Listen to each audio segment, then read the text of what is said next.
Here's an example of why I always recommend that people quarantine their fish for at least a month prior to adding to a main tank. In this aquarium here, a little 29 gallon quarantine tank, I have some ember tetras that took about 2 weeks before they showed up with some ick. You know, they started showing signs of ick.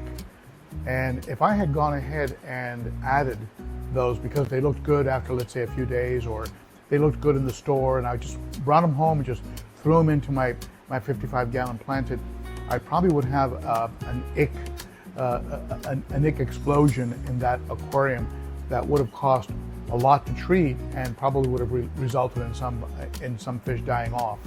Instead, I lost one ember tetra, and the rest of them are all bouncing back, have all recovered. I've been hitting the aquarium with some of this stuff called Ick Attack.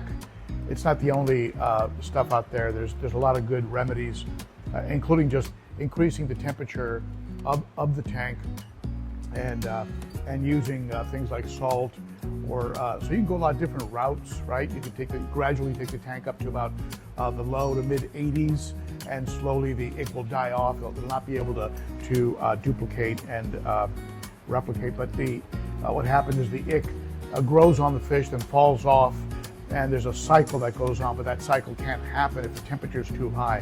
So raising temperature is one way to treat for it.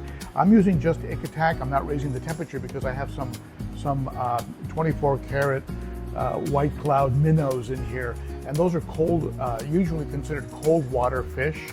So I didn't want to take this up to about the mid 80s or low 80s because I thought it might have an adverse impact on them. So I'm just treating them with Ick Attack.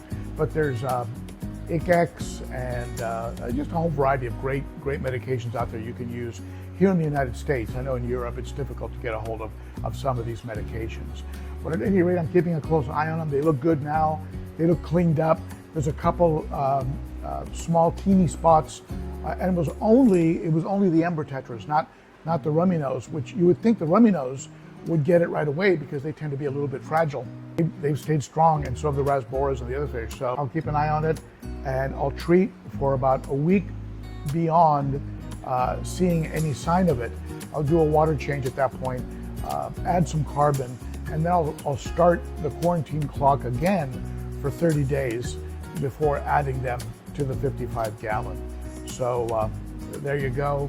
A good example, a good reason why you would go ahead and put fish in quarantine.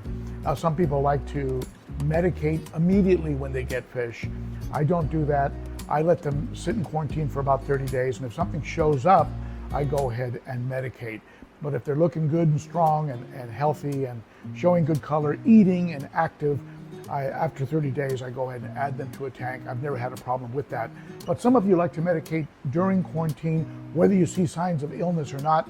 That's okay. If that works for you and you feel comfortable with it, hey, you're the one that has to be comfortable with it, not me. All right. So there you go.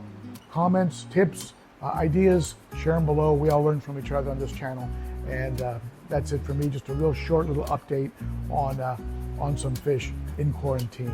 Thank you, my friends, and I hope to see you on Saturday at the Cichlids and Coffee live stream every Saturday at 11 a.m. Central. Great group of fish keepers talk about everything related to fish for about an hour.